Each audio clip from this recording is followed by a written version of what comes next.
The sun dipped below the horizon, casting an orange glow over the marine park's massive stadium. Jessica Radcliffe, the head orca trainer, stood at the edge of the performance pool, her eyes fixed on Kalia, the star orca. The crowd had left hours ago, but Jessica couldn't shake the unease from the last show.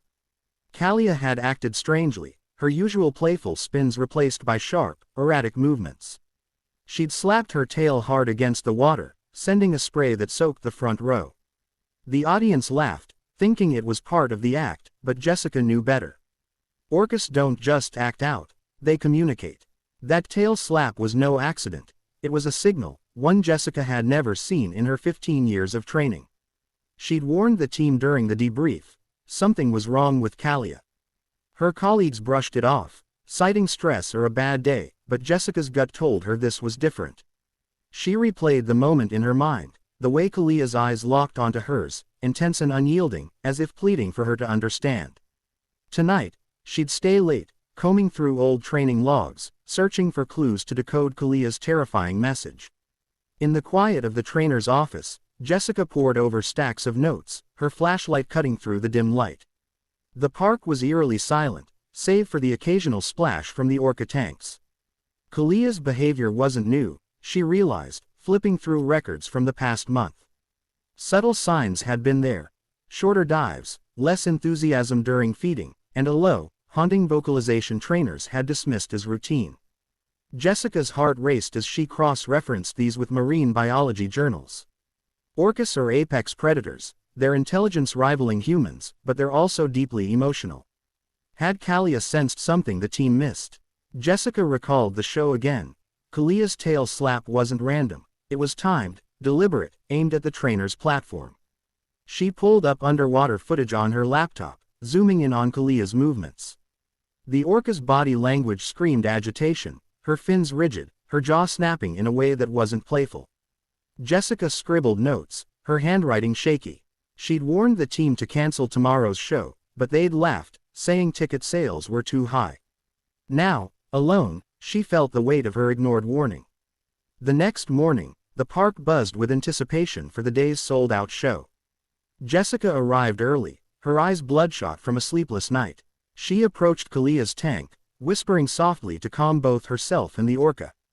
Kalia swam close, her massive black and white form gliding silently, but her eyes held that same unsettling intensity. Jessica tried to signal for a routine trick, but Kalia ignored it, instead circling the tank rapidly. The other trainers arrived, joking about the crowd's excitement, oblivious to Jessica's growing dread. She pulled aside her supervisor, Mark, and pleaded one last time to postpone the performance. "She's not herself," Jessica insisted, pointing to Kalia's erratic loops. Mark sighed, citing budget pressures and the park's reputation. "She'll be fine," he said, patting her shoulder.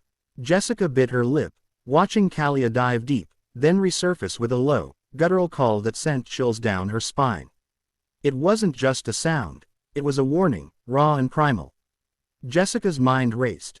Was Kalia sensing danger in the tank, the environment, or something bigger? She couldn't shake the feeling that the orca was trying to protect them. As the showtime neared, the stadium filled with families, their cheers echoing through the stands. Jessica stood at the platform, her heart pounding as Kalia swam into position. The music blared, and the spotlight hit the water, but Jessica's focus was on Kalia's every move. The orca performed the first few tricks flawlessly, leaping high to the crowd's delight. But Jessica noticed the tension in Kalia's movements, the way her fins twitched unnaturally. Halfway through the show, it happened again, the same terrifying tail slap, this time stronger, sending a wave crashing over the platform. The crowd gasped, then clapped, thinking it was scripted. Jessica froze, her eyes meeting Kalia's. The orca's stare was piercing, almost desperate.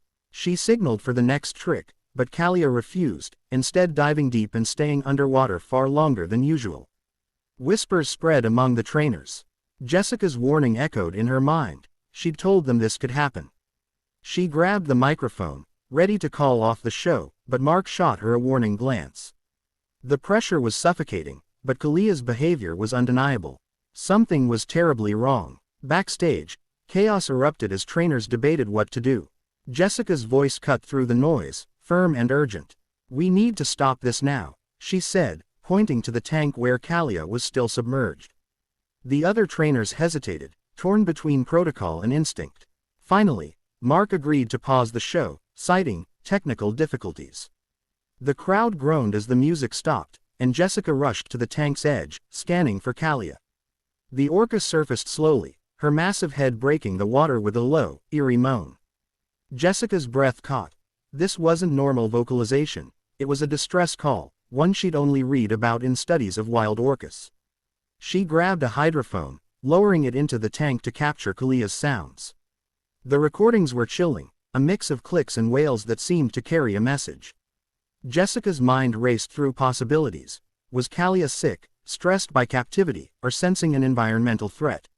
She thought of recent reports, unusual ocean currents, seismic activity nearby. Could Kalia be reacting to something humans couldn't detect?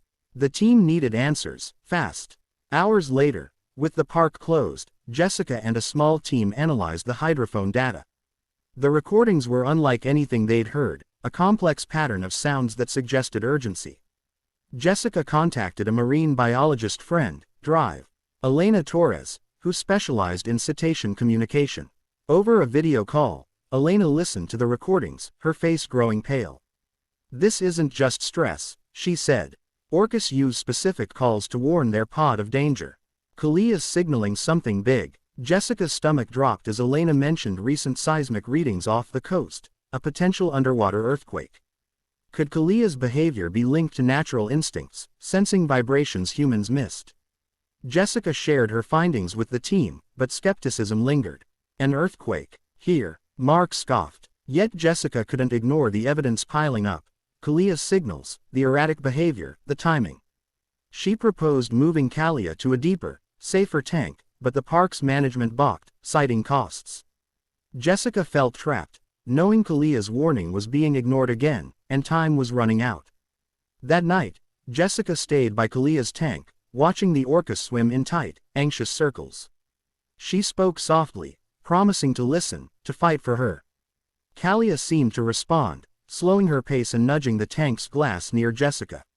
It was a moment of connection, one that reaffirmed Jessica's resolve. She pulled out her phone, emailing every marine expert she knew, begging for insight. Responses trickled in, echoing Elena's theory. Orcas can detect subtle environmental shifts, like seismic waves or water chemistry changes. Jessica's thoughts turned to the park's location, built near a fault line, a fact management downplayed. She wondered if Kalia's signals were a plea to escape, not just for herself but for the entire facility. By dawn, Jessica had a plan. She'd present her findings to the park's board, demanding action.